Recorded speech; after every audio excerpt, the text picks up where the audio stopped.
We was at the beach. The waves was waving. It wasn't sunny. It was kind of like overcast. It was like a perfect Black people beach day. Yep, the wave was waving. It was overcast. Overcast. And I laid down. I did not notice. And she had a hot chocolate. I feel like the Ruth anointing came on me. And then I laid down at his feet. That's right. She sure did. And then she went to sleep. And they was crusty. I'm just playing. I'm just playing. In the safety of my lap, she dozed off. Jesus, and that's when she said, you know what? He's going to be my man. Lies you tell. Since I met you, I feel unbreakable. Since I met you, I feel unbreakable. Since I met you, I feel unbreakable.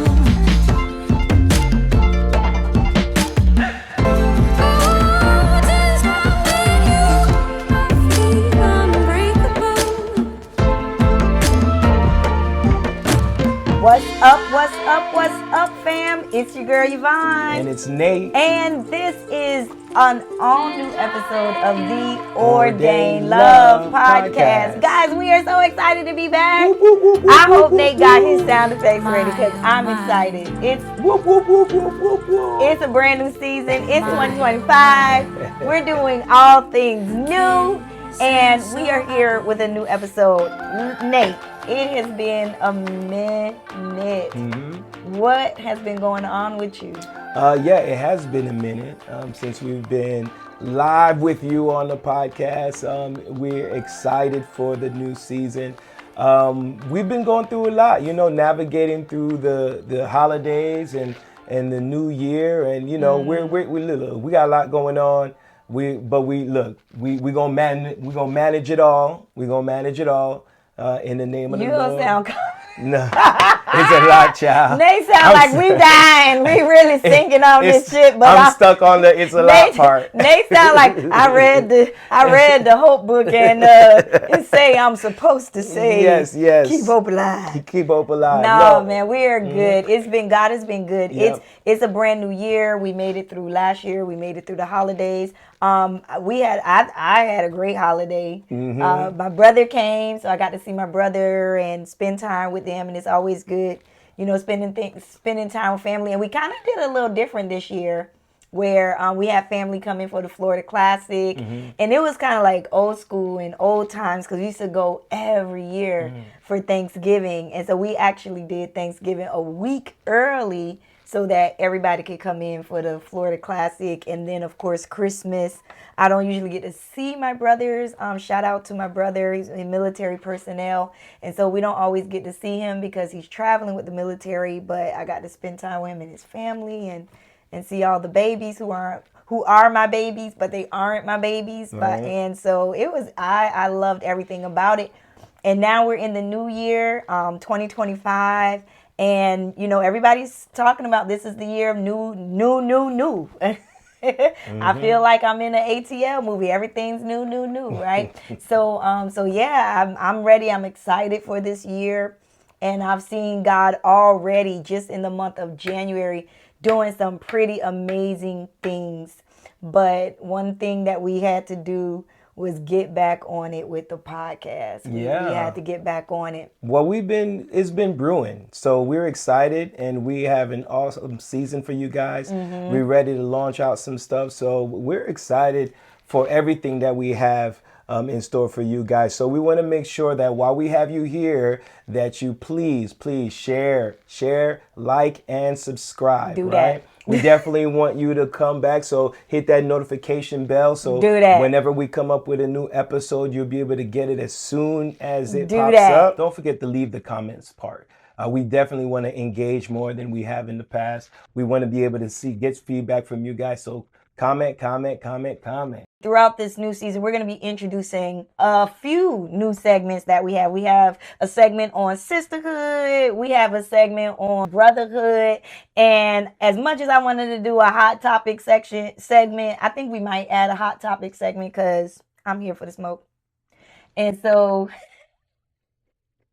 And so we're gonna be introducing new segment alerts as we go through the future episodes of the podcast. But in this episode, we're gonna be highlighting one of my favorite new segments, and it's called Love in Action. So Nate, who is our Love in Action spotlight today? So our Love in Action spotlight is going to be on Dr. Katina Thompson.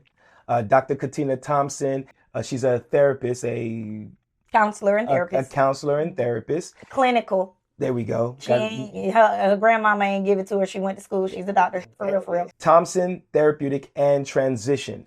She specializes in group therapy. She does Christian counseling. She focuses mainly on adolescents, women, and she focuses on what's called CBT, cognitive behavior therapy, and also DBT, which is dialect behavior and therapy. So we definitely got to get on the podcast because she got to elaborate on all this stuff. My girl's a whole beast, okay?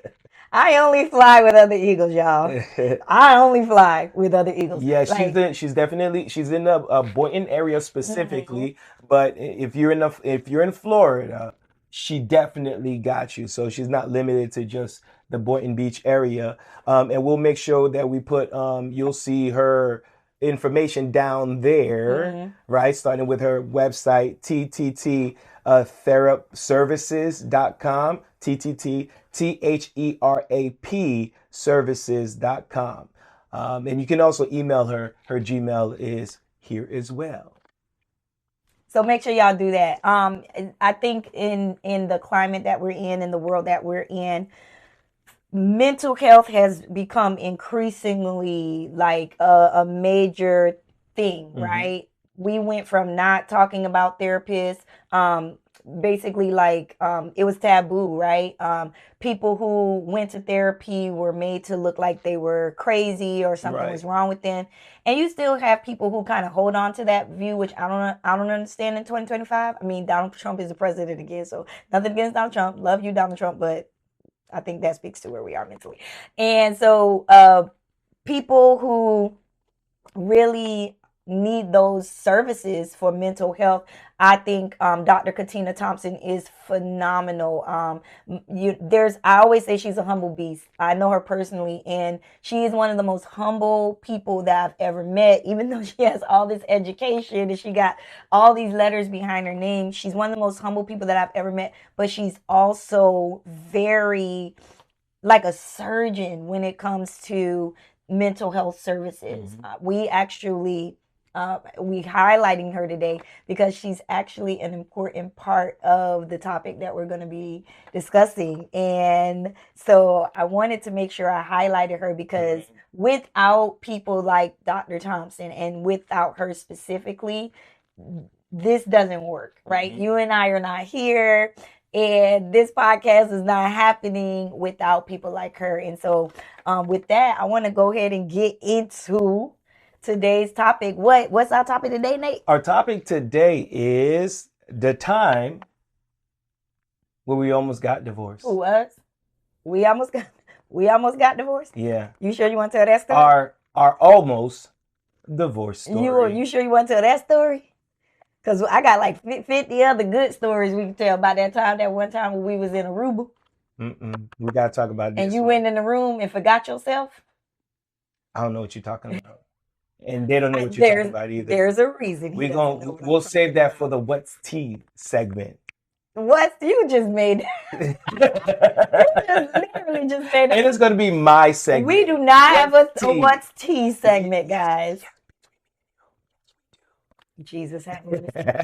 So yeah, our almost divorce story. Where would you like to start, young sir? Well, I guess we should start in the beginning, Okay. So in the beginning, Yvonne and I were friends. We started off as friends. Very much only friends. Friends. It wasn't friends, but I like you with a hidden agenda. Like I really did not see you like that at all. It was almost like a revelation. I was like, oh, that's kind of cute. But that was like months after us just hanging out as friends. Right. I actually thought I was safe with you because you was like... Because you were. What do you mean? No. I mean, I thought I was safe. Like, I was not that chick that was like, Lord, please send me a spouse. And if that's you, it's okay. I just wasn't her. And like, I was more like, Lord, Me and you gonna ride this. We gonna ride this thing till the wheels fall off, Jesus. Cause I was sick of N words. I was sick of N words, and when I came to Christ, it was like the best thing in the world. Cause I ain't have to deal with N words. And then, so when I had met you, you was a nice guy. You was a Christian. You a Christian for real. You wasn't like just a Christian faking to be a Christian so you could get girls. And I was like, oh, Nate is a solid dude. So Like, I passed the not N-word test. yeah, no, you wasn't no N word.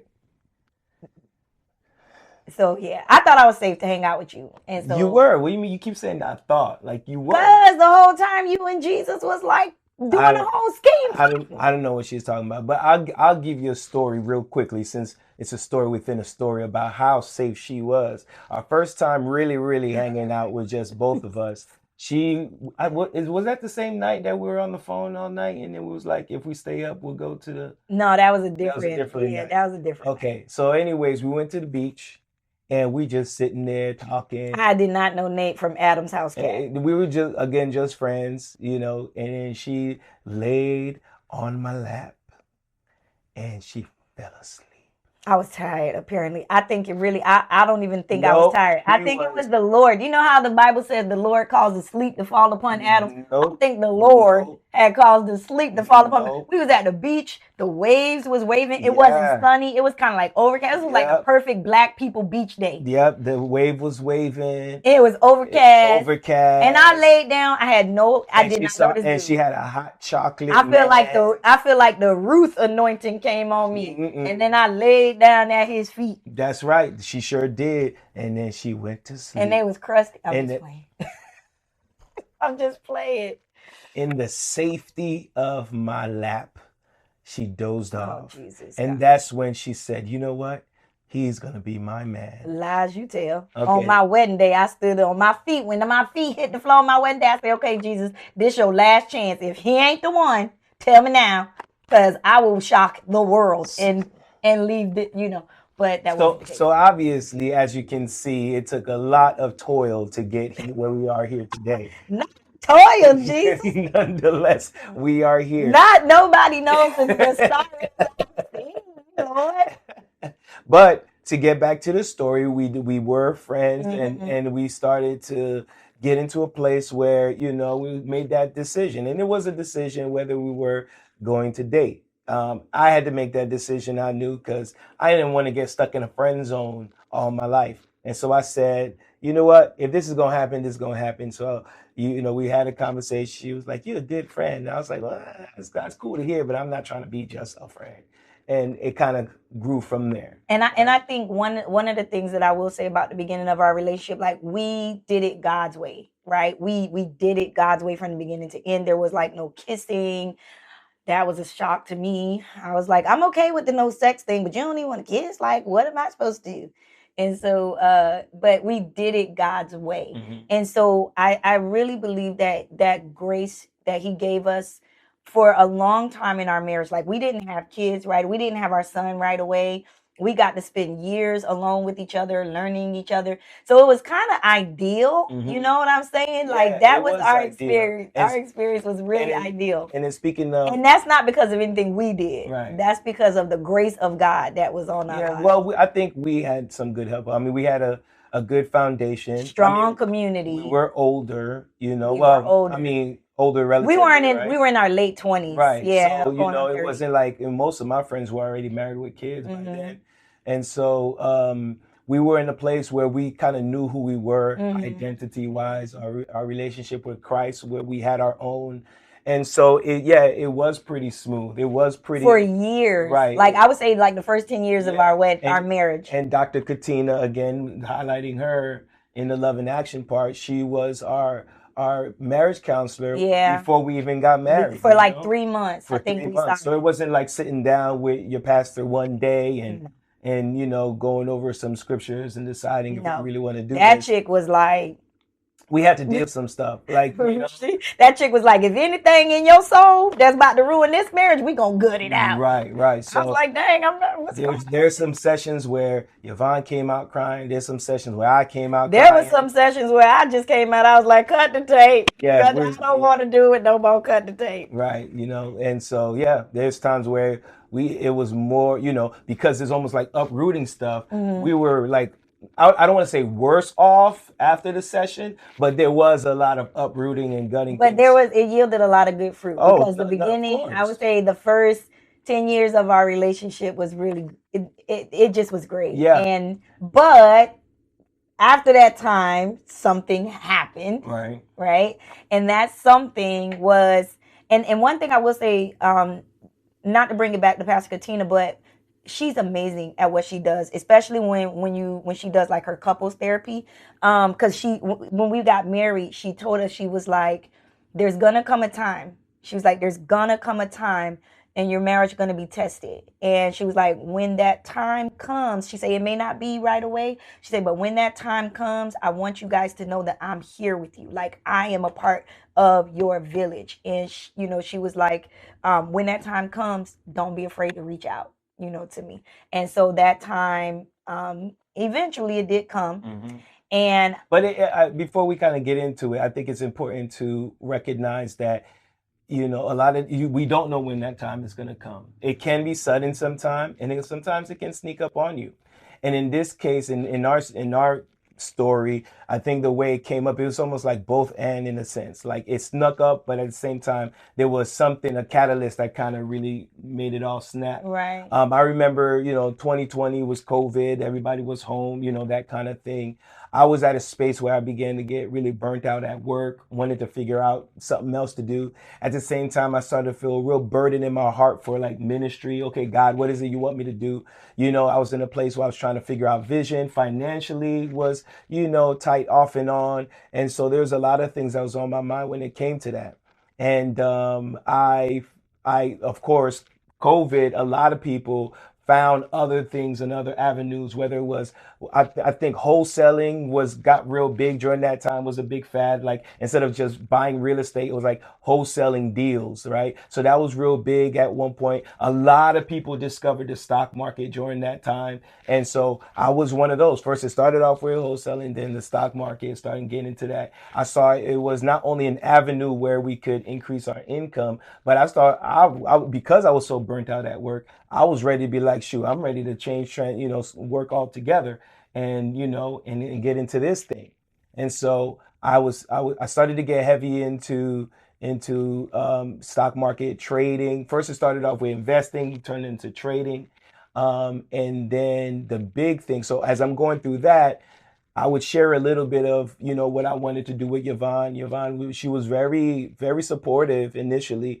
She was like, okay, yeah, just plan it out. Make sure you make sure you as far as having a good plan, and at one point I would see, instead of practicing and really honing the craft of trading, I was so caught up on the possibilities.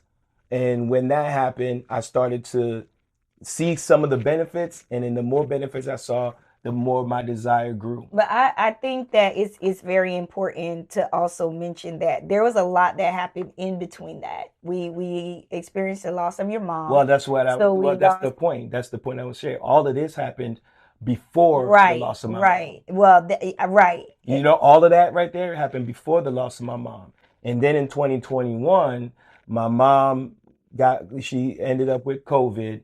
And then we didn't have that much time. Like, we found out. It was a week. It was a week from the time we found out she had it to the time that she passed. Yep. And I feel like that is the start of the thing that started to break us down. Right. Right. And it's crazy, like, the way that grief has an effect on your life, especially when you're married. I think people misunderstand and they feel like, well, the person who lost their mom, you know what I'm saying? Like, they lost their mom, you know what I'm saying? But honestly, when you're married, if you are truly one in your union and you are one in your covenant relationship, it does not just only affect the person who lost their mom or sister or whatever the case is. And so I think that losing your mom really was the start of, because all this financial stuff that you were doing before, that was all here. I think when we lost your mom, it started to affect here. It started to affect your heart more after you lost your mom. Yeah, and part of that, part of the it started off here, but my heart, right, is what allowed me to. I knew what my measures were. I knew, what paths I could take. I was conscious and aware of you, of my son, of all of that. When I lost my mom, it was like, for some reason, all because of stuff that I didn't even know was hidden from my past. Because life, in a sense, life was so great. God was moving, had a beautiful family and all of that stuff. So a lot of the things that I didn't deal with in my childhood. Well, I think that's my point. I think that's what grief does. I think grief is almost like a ferocious animal. And a lot of times we underestimate how grief impacts us mentally, spiritually, emotionally, and how the effects that grief has on the heart. See, like everything else in your life, you didn't have to contend with the stuff that was in your heart until grief moved in, until grief came to sit in your heart. And now you're like, oh, I have to find a way, because it started to destroy our family. Because of you not dealing with the grief of losing your mom, you started to, you know what I'm saying, dabble into what do you call it? Stock market trading. Yeah. I don't know what it was. Well, it wasn't dabbling at that point. At that point, because I was dabbling before, but after my mom, there became no inhibition. You know what I'm saying? I lost all inhibition. And so because I'd not been able to deal with the grief, then it wasn't even dabbling at that point. It was like Gave your full whole steam heart ahead. to it. 100%. Yeah. And the crazy part, like I used to joke, like I saw Nate doing all of the stocks and tradings. And at first it was just kind of like, oh, that's his thing. That's his hobby. Blah, blah, blah. I'm going to support him. But then after a while, I was like, hold up. I'm in bed and you on the computer looking at stocks. So I literally started calling that time that you would spend trading or doing whatever you would do with stocks, I would call it Stock Isha. Like I used to be like, oh yeah, Nate's with his other girlfriend, Stock Isha, not realizing that I was even prophesying that, you know what I'm saying? I was even prophesying that roadblock in further into our marriage. Like I didn't take it serious, like, oh my gosh, Nate has a problem. Like this, and eventually it turned into a gambling addiction. And I didn't realize that because I was looking at you from my experience. This is who I'm married to for the past 10 years. I had no idea that I was married, that the person that was showing up every day in my marriage in year 11 was not the same person that was showing up in year 10. And it all kind of came to a head once I realized how much trouble we were in, because we were in some financial trouble, and I don't think people realize that infidelity has many faces, right? A lot of people just want to talk about, oh, you slept with somebody else, but the betrayal of you sleeping with another woman is the same feeling as the betrayal of you bringing us into a place of financial ruin. Because it's loss of trust, right? So it's loss of trust. So it's anything that creates a loss of trust. It could be anything, right? That creates that loss of trust. Obviously, there might be levels. There might be ways that you may feel it more impactful. And I think like adultery and that kind of thing is just like, that's just a hard one. You know what I'm saying? But all of it is the same. All of it is hard because just kind of to bring it to a head, like the real breakdown, hearing that you had developed a gambling, I could deal with that. I could deal with you saying, man, like, I didn't realize how much my mom's death was impacting me. And now it's overflowing into our family and it's impacting us. I could deal with that. it was the loss of trust. Like, bro, you couldn't just tell me, you couldn't just be honest. And then the same thing that a woman would do if her husband cheats on her with a woman, you start to, as a woman, you start to look at yourself and you be like, how did I miss this? What was I not enough? Why couldn't he come tell me? Why didn't he try? You know, you start to look at yourself and you start to rip yourself literally apart and pick yourself apart and be like, somehow making it your fault. You know what I'm saying? As a woman, because what do we learn? What do we taught? Oh, the wife is the neck that turns the head. That's a lot. And and we learned that, you know, the wife has this influence over her husband. And so whenever there's a breach of trust, or wherever there is a infidelity of any sort, as a woman, one of the first things we have to grapple with is, number one, oh my gosh, this thing happened to me. And then number two, what did I do? You know what I'm saying? What did I do to cause her to get here? But eventually it did come to just like this crescendo. Because after I found out, like, one thing, I was mean to you after I found out. I was really, really mean.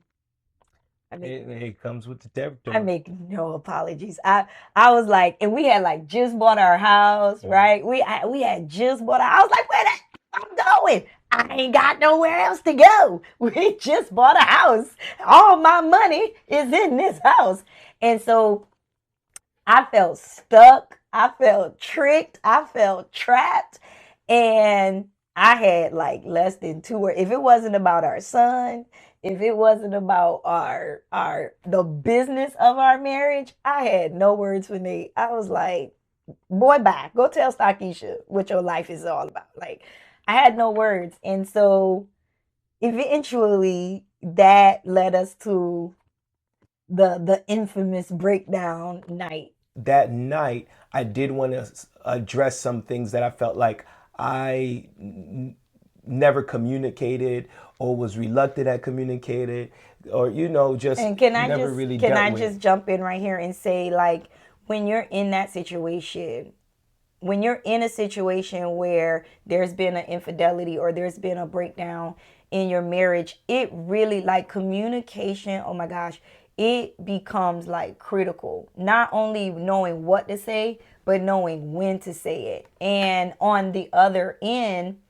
I feel like as women, if you decide my spouse has been unfaithful to me in whatever way, if you decide to stay in that marriage, you are also making a choice to try. Because you can't stay in the marriage and stay mad. Like, you can't do both things. So you gonna have to decide, do I want to stay mad and go through the pain of divorce and separation and pulling everything that we've spent all these years adjoining? Do I want to go through the painful process of pulling all that apart? Or do I want to go through the painful process of reconciliation? And I had to go through that same thing too. Is this something that I really wanted to, even though, a lot of it, the true breakdown was facilitated through me, you know what I'm saying? What and what happened to me, I still had to make the exact same decision. Is this something that I really wanted to, pursue? Or is it, or do I have the strength and the energy to go on? And there are moments where I'm like, the same way you were like, I'm done. I was the same way. Like, I don't have the strength for this. And so therapy was, pivotal in helping me with that. However, there are some conversations we knew if we wanted to go on. There were some conversations that we had to have. And so one night you wanted to have the conversation, but I was not ready to have the conversation. Right. And because you wanted to have a conversation and I wasn't ready to have a conversation, that the two meetings of that ended up in like just this huge fight. And I could be wrong, but I really don't think we ever had that bad of a fight at any other point in our marriage. I feel like this night was like, I didn't even know I could be that angry. Like, I didn't even know I could be that upset. And so we were arguing, we were having a fight, and I literally had my suitcase on. I was like, I don't know where I'm going, but I ain't staying here, and I'm not leaving here without my child, right? And so that's where we was. I had my bags on the bed, and I was ready to leave that night.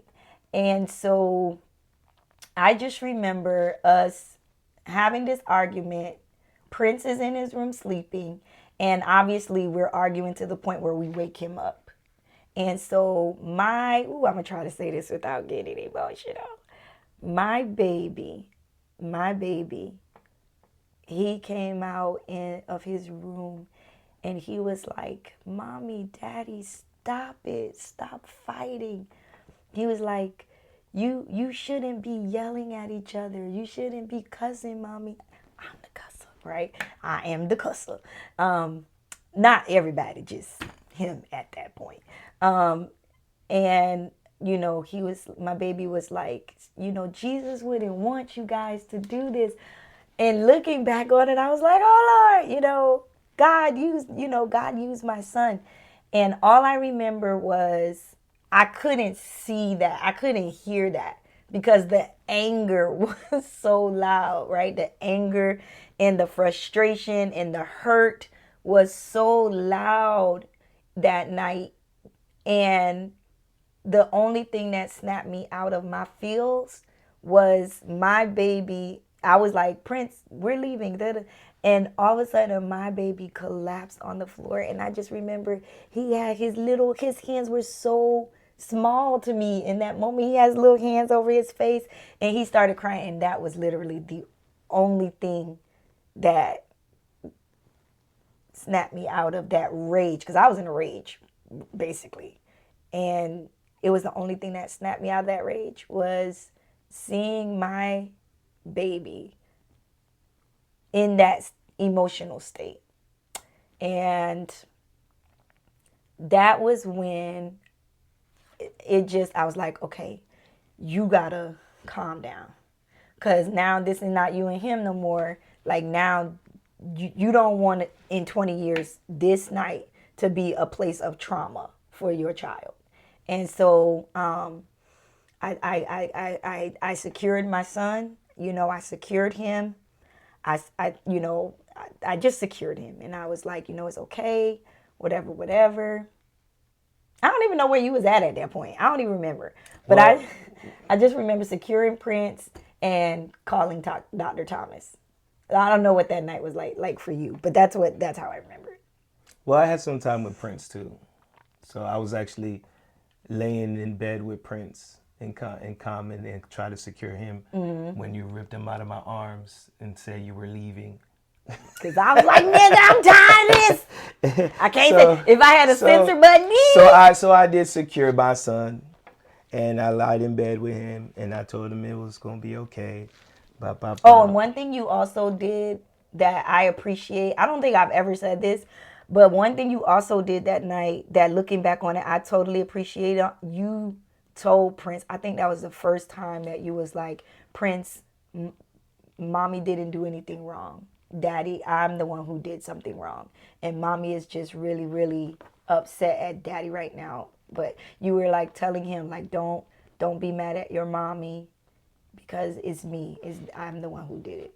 I appreciate that. You know what I'm saying? Because I feel like the enemy could have used that moment, like, to be like, oh, your mom's crazy. You know what I'm saying? No, you did that yourself. You gonna put that on me? Now he think I'm the bad guy.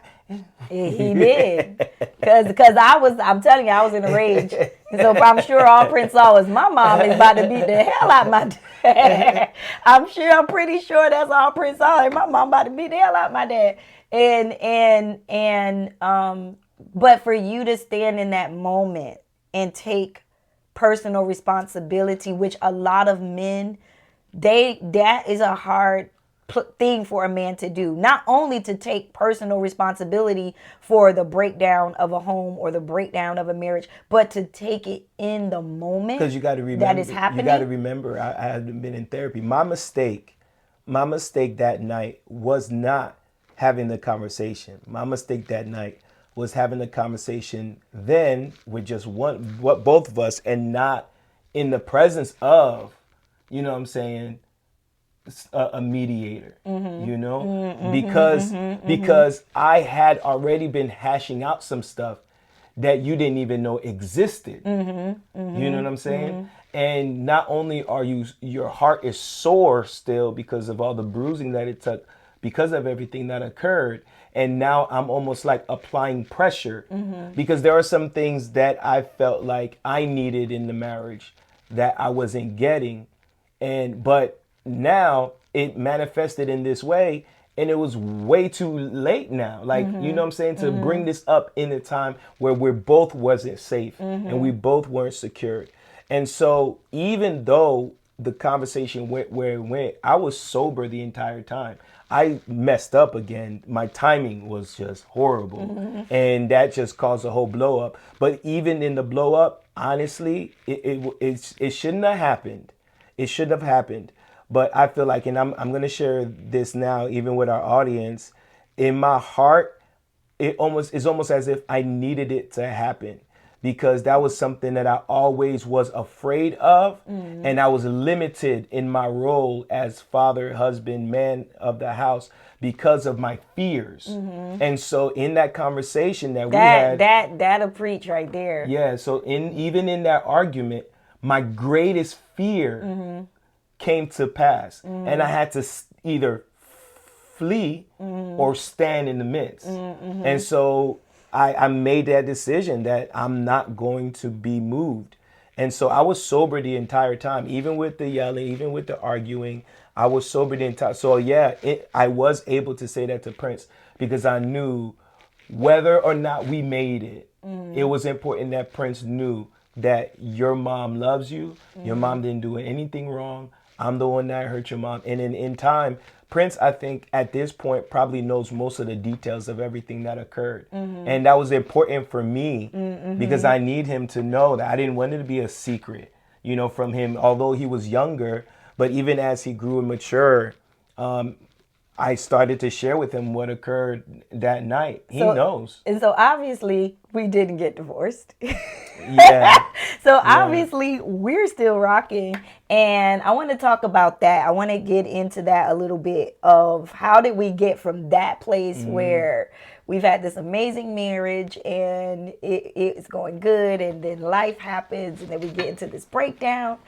And I want to jump into the part of our story where it gets better, because it did get better. I love my husband, and I will fight you, okay? Because I'm crazy. And so the first thing that I have to say is one of the first things that happened that night, and this is why I love God, okay? I love God. Do you love God? What's wrong with you? I do. I love him because even right there in that place, God is not absent from us in any place. I could be, David says in the Psalms, if I make my bed in hell, you are there with me. And that's where we were that night. I mean, not a burning fire, but we were in the midst of a fiery trial, right? Fiery rage. And God was able to get through to me through my son. And in that moment, the instruction, and this is why God will use people. He will use people that you trust. He will use your village. You know what I'm saying? So it's important to have people that know. You always have, when you talk about memoir men, you always say, no man leads alone. Well, no, everybody want to say, keep people at your marriage. You know, you better have the right people in your marriage. Right. You know what I'm saying? You better have the right people in your marriage. If somebody tells you, and I get what they're saying, don't give anybody all the details to your marriage. So I get that. But let's be clear. When we say stuff like that, it's nuanced. It's not just black and white. If you better have somebody in your marriage, because your marriage ain't perfect, and at some point your marriage is going to be tested. And when it is tested, you better pray to God that you have some godly men and women who are around you, who you can invite them into that broken place so that they can help you remember your foundation and hold your keep your hands held up like Aaron and her. Yeah. We're in a battle right now. Right. Can you imagine where we've been if I got that mindset, I'm going to keep people out my marriage. I can't have people in my marriage. If I would have been in that mindset, we would have been finito. 100%. And I think it's important to recognize, right, who those people are. They're definitely from the beginning. Right. They're definitely people that are going to be unbiased. Like people that love you both. People that love you, know, both. You know, yes. It's got to be people that love you people both. that are for y'all. Right. Yes. Right. I want y'all to work. I want y'all to win. Yes. And it has to be people that have that experience. Oh, absolutely. You know, people that have that experience. That's huge, Nate, because it's like in the Bible when God makes Aaron the high priest, right? Aaron becomes the high priest, but Aaron is also the fool that made the golden calf. So if anybody knows how to screw up, it's Aaron. So now as the high priest, and I heard Bishop Jake say this many years ago, now as the high priest, whenever people bring their sins to Aaron, Aaron ain't sitting there in a seat of judgment with his nose all up, because Aaron knows I'm the one that made the biggest blunder of them all. I made a false god for us to worship. So now when you come to me with your issue and your sin, I can actually do my job and hold up my place as the high priest and not judge and do all the things. And so that is key when you say not only people who are for you guys want to see you guys win, but also people who have been through where you're trying to go. Yeah. And then with for you guys, it's got to be people that in the past has been there. Like in that place, in not only in that place, but been there for you. You know, like there are certain people. There's two women in particular that were pivotal. That were pivotal when we both gave up, when we both didn't want it. They kept believing. So it's kind of awesome. And it's like, you know, you always think about faith as you have to have the faith. I learned through this experience, it's as long as faith is there. Yep. I don't have to have, because we both as long as faith abides. As hope long as faith is there abides. Yep. And love is there. 100%. And so even when my faith was drained from the process, then we had other people of faith. And that's why I say you better have the right people in your marriage. And like you said, one of those, I don't got too many people. I have a ton of friends. I have a ton of associates. I have a ton of people that I just love. And they love me. I hope. But my people, that darn gone Dr. Thompson. I will ride the wheels till the wheels fall off for Dr. Thompson. And my spiritual mother, the only one I have, okay, and the only one I will probably ever have, Apostle Yvette Hall. Yeah. Those two women held me down. You hear me? Yeah. And that's not taking anything away from anybody else that especially my mothers, you know what I'm saying? But they're too close. Well, for me, they're the two that held me down. Oh, my mom's held you down? No, I'm talking about Apostle Hall. You know, and both of us. Yeah, I mean, so in that sense, like even when there was one point she said it's gonna be okay, I said, well, that's basically I want to see it happen. Like I hear you.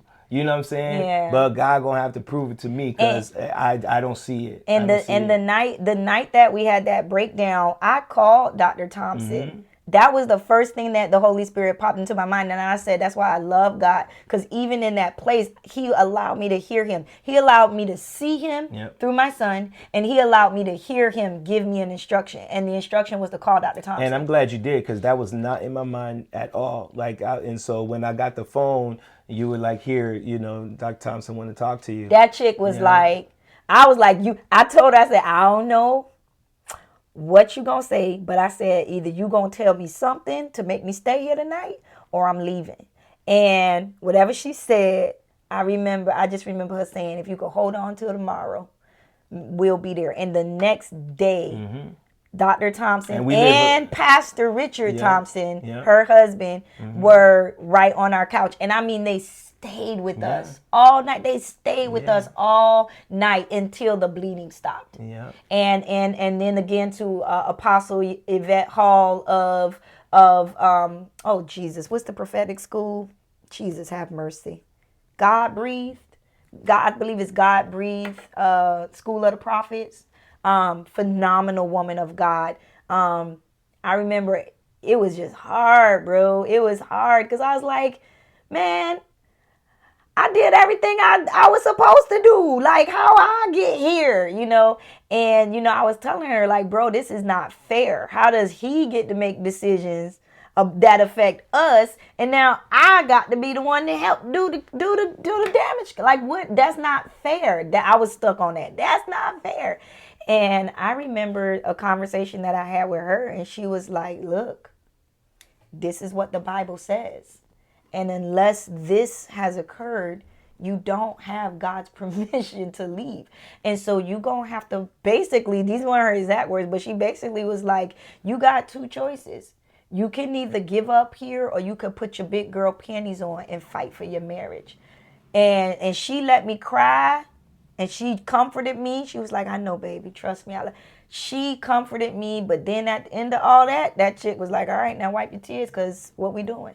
And bro, I appreciate that. I appreciate just being told the truth. Yeah, and it's got to be, again, somebody that is able to. Because your contemporaries may not be able to. I got some friends, I got some brothers that I consider my brothers. They know a lot of my ins and outs. They know all of that. But this is not something that I could get. I mean, I may gain wisdom for them, but you need to know those people that are hit 100%. Yeah. And those are, you know what I'm that saying? That can speak to your heart. Right. Hit it with wisdom every time. Yeah. Right. And so, yeah, they're definitely pivotal. So, yeah, so we're here now. We're here now. You know, it was through a lot of work. A lot of work. Yep. I continued therapy for a while. We continued to working some stuff out. We had to and then I joined you in therapy things. At one point. Yeah. And I even did my own work because even though when you talk about forgiveness and reconciliation, that's a process. Yeah. And you have to work through that process. And I had to work through my own process of because grief wasn't just one dimensional.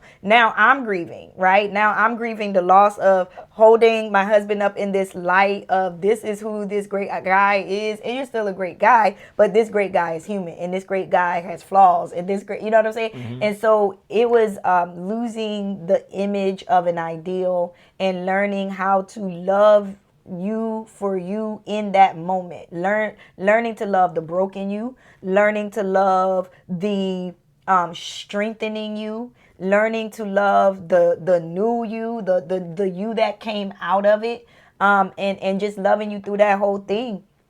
And I think it was a lot of work that we had to do. I think there was a lot of humility along the way. And I'm a very strong person. Like, I am a very strong woman. And I don't say that in a braggadocious way. It just is what it is. I feel like Bane. I grew up in the dark. Like, I grew up in, like, you know what I'm saying? It's just how I was raised. And I like how you keep our male audience just like our female audience. What? Because that was a dude reference right there. Bang? Yes, that was a dude That's reference. That's sexist. Why? That is not sexist. If you do a poll right now of everybody that just heard what you said, I bet you most of the percentage wise of females don't even know what I was talking about. They don't know what you was talking about. But them dudes was right there with you when you said it. Look, it is what it is, bro. I know who I am. I am all woman. I am just an alpha woman. But through this process, I learned how to, even as an alpha woman, I'm going to fall back. You got it. Go ahead, step up there, man. And you don't have to be bravado to be an alpha man. And I think that's one of the things that I see in you now. I see you lead now in a way that you weren't leading before, but you don't do it with a bravado because you know your wife crazy and I can't deal with it. The bravado is not because my wife is crazy. The bravado is because that's not part of my personality. That's not me. Because if I was afraid of your bravado, that night nobody said anything about being afraid of. I don't feel like I have bravado. What? I don't feel like I have bravado. We're getting so far off the story. Anyway, what was your biggest? I guess we'll close with this. As far as just what was your biggest takeaway from the time we almost got divorced? I think that was it. Like and now, That your wife got bravado? no, that I'm not afraid of anything. I had to go through that. Like, as detrimental as that night was, as it was a horrible night. It was one of our worst nights ever. We sure done had some good nights since then, boy. I tell you, Jesus. God know how to reconcile you, honey. I remember the first night back like it was the first night, period. I think the first night back was better than the first night, period. Yes, Lord. So back to my takeaway. That cat said, I'm sorry. I'm thinking about that line. I was watching The Magnificent Seven yesterday. I was watching The Magnificent Seven. That cat said, you're about to be killed by the world's greatest lover. When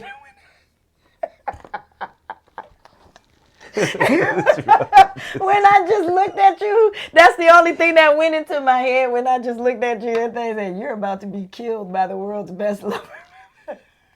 So my greatest takeaway was biggest gosh, takeaway I'm sorry, y'all. was not to be afraid. I was in a place of sorry. I'm sorry. Cut the tape. I'm finished. I'm okay.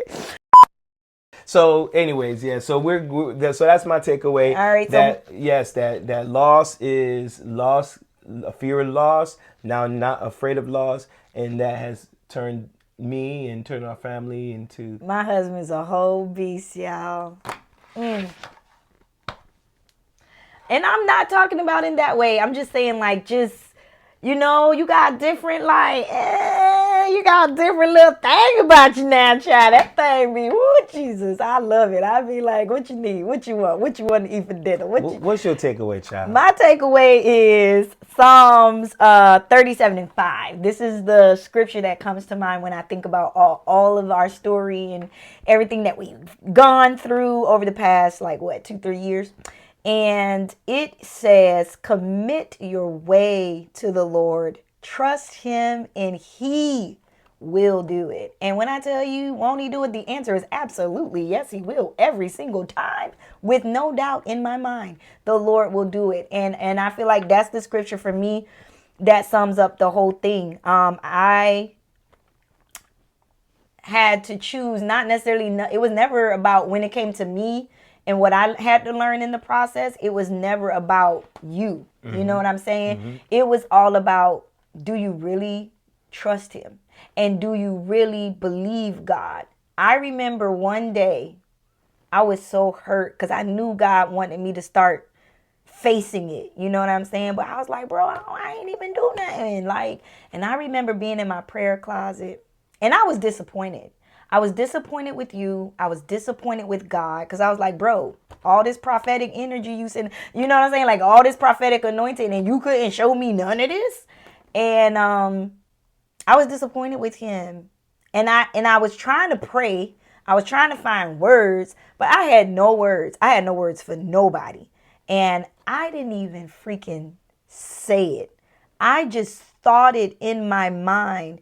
I thought to myself, God, I want to talk to you, but I don't have words. And then outwardly, I did like this. I shrugged my shoulders. I said, did like that. And then I thought to myself, all I got is tears. And I promise you, I heard the voice of God say, then I'll take the tears then.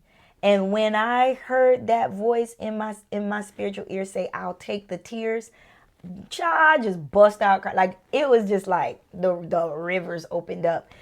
And it was in that moment where this scripture kind of, you know what I'm saying, I started to embody or live out rather this scripture. I started to live out the scripture of commit my way. All right, God, whatever way this is about to go,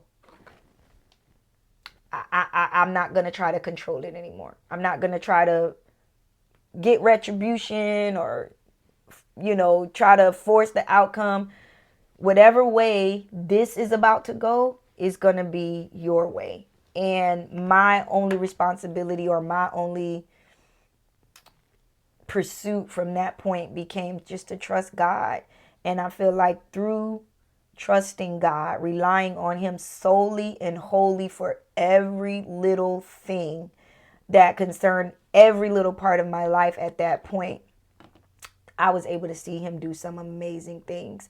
I was able to see him restore my heart. I was able to see him restore your heart and restore your position and just as a man, and first, and then as the man of my home. You know what I'm saying? My husband is back, and not only is he back, like he's better. You know what I'm saying? Than ever.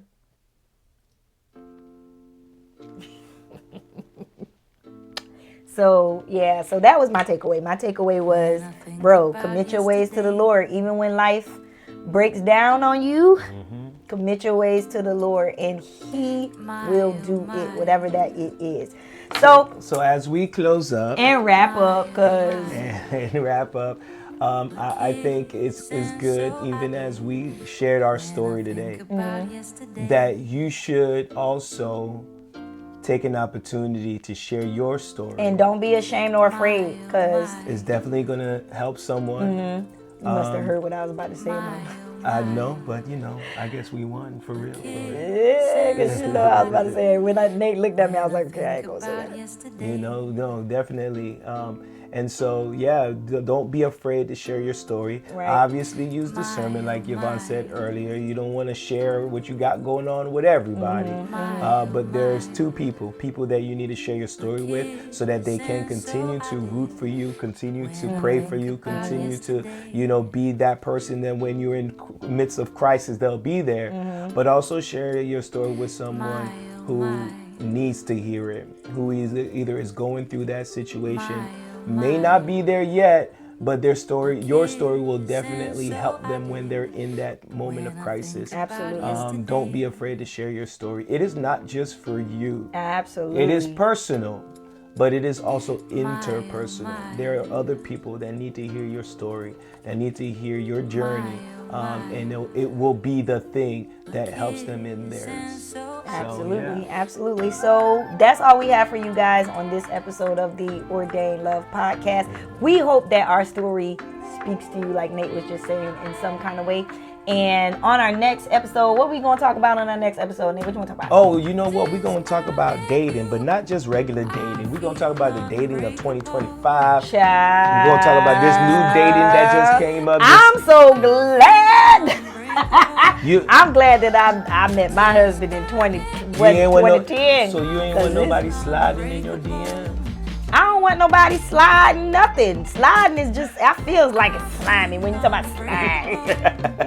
I don't want you sliding nowhere. So yes, we are going to be talking about I told the Lord, dating. if anything ever happened to Nate, I'm done. Cut the tape. I'm done. No, Cut the show. you need to watch our next episode, because if that does happen, the Lord does. I'm not dating in line. I'm not dating in 2025. You may have I'm not to. dating. No, I'm not gonna have to. So what's the point of the episode if we don't? The point of the episode is we got viewers that are in that place where they're dating, and they might need to know how to navigate this crazy space. And you do, because I've heard it's crazy. I've seen firsthand. I was like, oh Jesus, you got what? You got to start asking for baby pictures. So even, that's kind of weird. So anyways, we are going to have a few special guests pop in the next episode as well to share their experiences. So that's going to be hot. I'm ready for that tea. All right. So that does it for this episode of the Ordained Love Podcast. Guys, do not forget, please, if anything in this episode blessed you, spoke to you, helped you, entertained you, please don't forget to like, subscribe, and share the podcast.